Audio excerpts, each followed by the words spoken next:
I'm a great breed, a rare breed. I deserve a guy who would care. This is why we need therapy. So it's a new season of The Last Resort, and it's good to see that some things just don't change. Natalie's always been extremely self-confident, but her love life has always been a mess, and so it seems it still is. And someone else whose love life, whose marriage is a mess, is Gino and Jasmine. Yeah, things with them are bad, really bad. You're saying you cheated on me? Don't ask questions of things you don't want to know. No. Answer the You don't want question. to know. See, that's exactly what I'm saying. That's a horrific response to give, isn't it? So, did Jasmine cheat or didn't she? Well, before we get into that, before we catch up with all the couples, let's kick off proceedings with Natalie and Josh. So, as you no doubt recall, the last time we saw these two, they'd decided to go their separate ways. Heck, Natalie even tried getting back together with Mike. So, yeah, it's definitely surprising to see them back together like this, back together at the couple's retreat. But it turns out I'm not the only one who's a tad bit sceptical. You see, as they arrive and begin taking photos together, even the couple themselves aren't sure they're gonna last very long. Here we go. Let's try not to break up for at least first few days. Wow, they don't seem particularly sure about their relationship. But I guess if they were sure, they wouldn't be here seeking help. So, given all their history, given that things still aren't great between them, why exactly are they still together? What happened since we last saw them? Well, it turns out that Josh has been through an incredibly difficult time. You see, his son was involved in an accident that cost a friend his life, and Josh's son, his leg, it ended up being amputated. Yeah, it's heartbreaking, it's tragic to hear. But the one glimmer of hope during these dark days was that Natalie reached back out to Josh and was there for him during his time of need. That's why today they're at this retreat, to see if they can make it work, give this relationship one last chance. Only it's clear to see they still have a lot of issues to solve. I'm a great breed, a rare breed. I deserve a guy who would care. This is why we need therapy.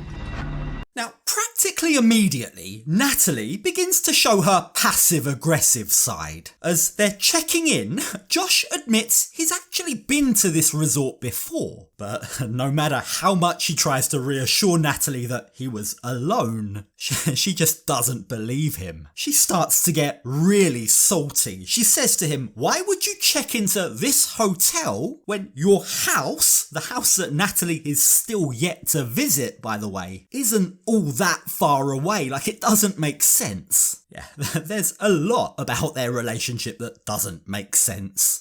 Anyway, what is your name? My name's Sam. Sam. We should get in contact. Okay. In case he wants to visit again, by himself.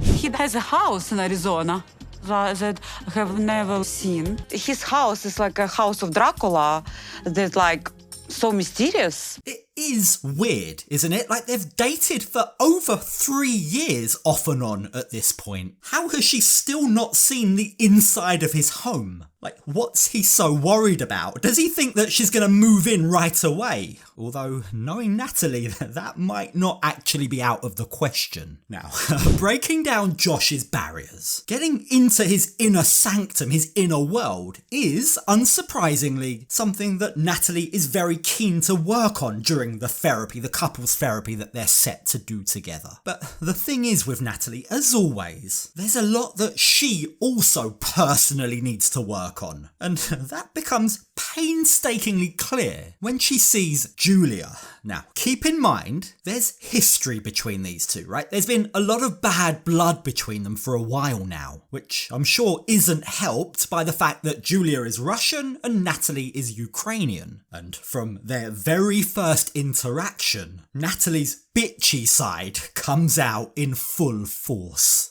Как у тебя дела? Ну хорошо, как ты? Честно, давай начнем. Беременна или нет?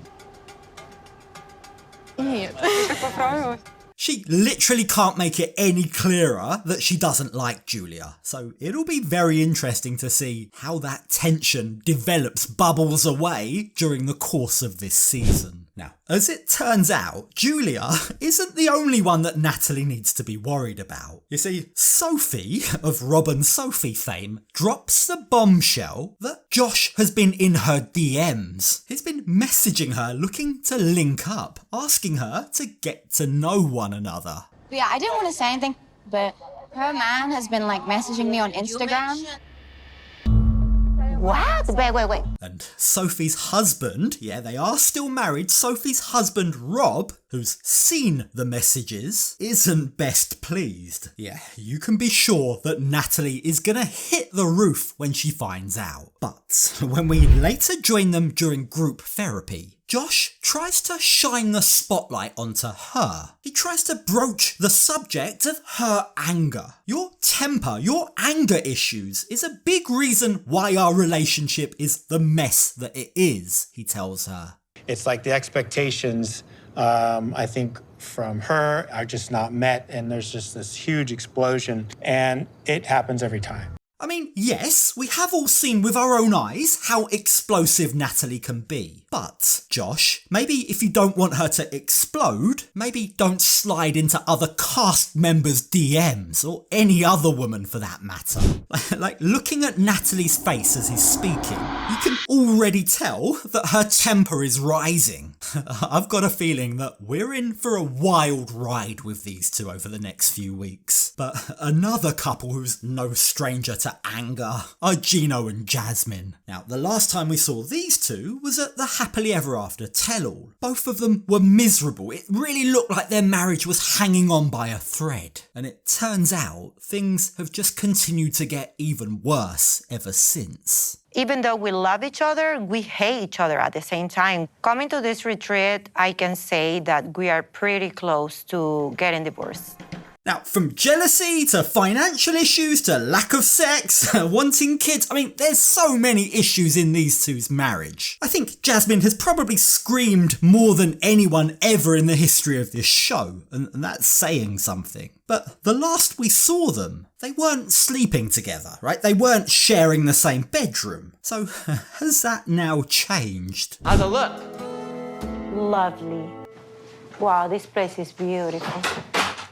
Jasmine! Yeah, not exactly a great start, is it? Now, eventually, Jasmine does realise that she's slammed the door in Gino's face. She goes over and opens it up for him. But I can't help but feel that's a good metaphor for their entire marriage. It feels like this is the first of many doors that are about to be slammed in Gino's face. Now, for what it's worth, they do both agree that their lack of intimacy is killing their relationship. Jasmine tells Gino for what must be the 50,000th time that for as much as she loves him, she's not going to stay in a relationship that has no sex. There is no way on earth I'm gonna stay in a marriage that is sexless. We either need to figure things out now or we need to separate, she says to him. But for as tense as things are between husband and wife, some of the other couples are really excited to see them. Like, take Julia and Brandon, for example. Jasmine's my girl, says Julia. We have a wife, we talk on social media. She look like a porn star in a good way. What do you think of Jasmine's body? Expensive. Expensive indeed. But even with all the work and the money that Jasmine has clearly pumped into her body, ironically, it still hasn't helped with her connection to Gino. So what's going on? Well, during group therapy, Jasmine opens up and says that Gino feels like a stranger to her. He doesn't look at me, he doesn't touch me, he gives me zero affection, she says. No words of affirmation, no touching. We haven't had sex like in a month. Keep in mind that at the time of recording this, they'd only been married for 9 months. This is supposed to be the honeymoon phase. Now, having watched these two for many years at this point, no one can say that this is a new development. Like, they've always had sexual problems since the day we first met them. But given that we know how important sex is for Jasmine, how exactly has she been dealing with this? Well, ominously, Gino reveals that Jasmine has been going out and staying out all night. She apparently doesn't tell him who she's with or where she's staying. She goes completely off-grid, only to reappear the next day. Now, when confronted about this, Jasmine says that she just needs to get away from Gino sometimes. And later on, when they're back in the privacy of their own room, Gino tries to press her for answers. He wants to know where she went. And it's safe to say it doesn't go well. Jasmine starts dropping hints that she's been with another man. You're saying you cheated on me? Don't ask questions of things you don't want to know. No.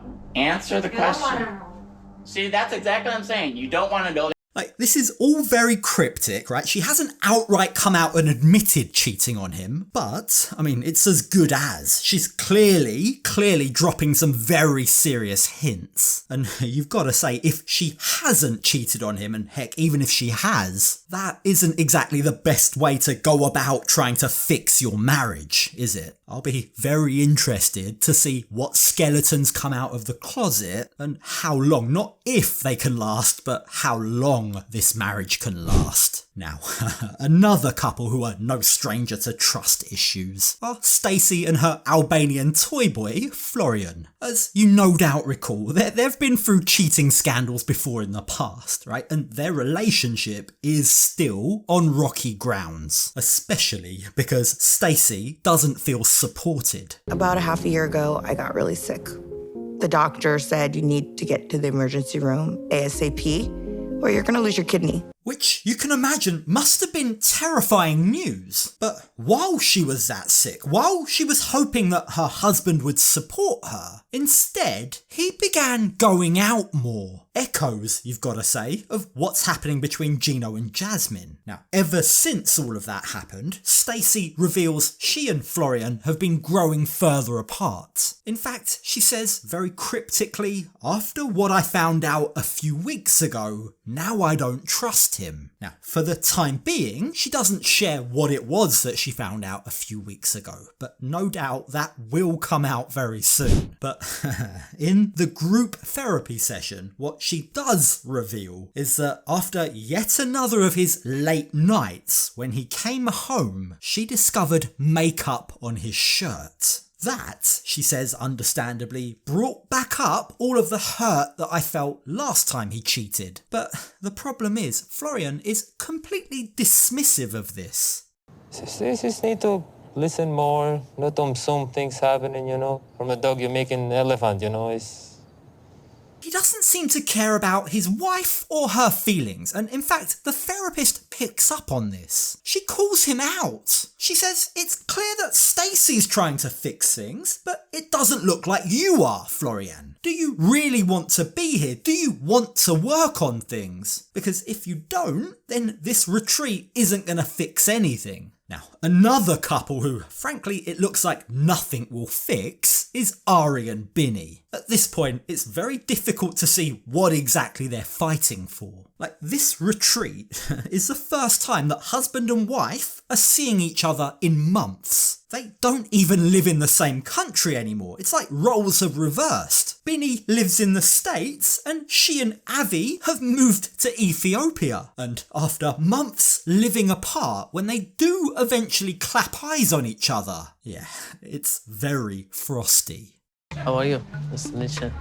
I was surprised. What is that? Huh? What is that? Just shaking out. What the is that? Huh? I'm your wife. I'm not your buddy. I'm certainly no therapist, but I think what we're seeing here is a lot of pent-up frustration and anger. Both resent the other. Now, what follows is probably the most awkward hug you've ever seen. Ari is convinced that Bini has cheated on her, and yet again, this isn't new. This is a repeating storyline we keep on hearing every time these two are on our screens. But as far as Bini's concerned, well, he just wants one thing. He wants access back to his own social media. He's been locked out of his own accounts. Ari, his wife, has changed all of his passwords and won't give him access back. Now, instead of sitting down and actually communicating like adults, these two both immediately resort to calling the other a liar. It gets very heated very quickly, and frankly, I think we'll all agree, it's not therapy these two need, but rather a divorce. They can't bear to be in the same room together. Good luck fixing this marriage. Now, one couple who do want to put the work in, who say they do want to fix their marriage, is Rob and Sophie. They both vow to work on their problems together. But, as with everyone here, they also face an uphill battle. All we ever talk about is yesterday. Well, I mean, I'm sure we have to talk about the past in therapy. The point of therapy is it's going to be difficult and we can't ignore the past. As I'm sure you remember, Rob and Sophie's trust issues stem from Rob messaging other women. He was caught online cheating multiple times. And despite those issues lingering and despite for some reason getting married, Sophie's held on to those feelings of resentment. She hasn't been able to let them go or trust her own husband. And that, combined of course with how much her mum hates Rob, has meant that their marriage was doomed from the start. So why are they still together? I love him a lot, but I'm really unhappy and so is he. So I just really want us to at least give it one last try before we really decide whether we're going to work or we're not. Now, Rob tells us he feels like she's always constantly putting all the blame on him. She never looks introspectively, he says. But while they both say this is the last shot, this will be make or break for them, another couple that actually I was a bit surprised to see were here is Julia and Brandon. I thought naively, I thought they were doing okay. I didn't suspect that their marriage was at risk, but it turns out it is. We're not on the same page of having kids. I really want to have kids, and Julia's telling me she no longer does. Brandon says that ever since they started talking about having kids, their intimacy has totally disappeared. They no longer have sex, which for any marriage is a red flag. Now, from her perspective, Julia says that she's very homesick. It's hard living in the States. That's why I'm constantly angry, she says. The stress of being away from my friends and my family has impacted our marriage. But, they both say, we love each other and we want our marriage to work. We want to figure things out. One thing's for sure, all of these couples have a lot to work on. The problem is, I just don't think many of them are gonna survive this process.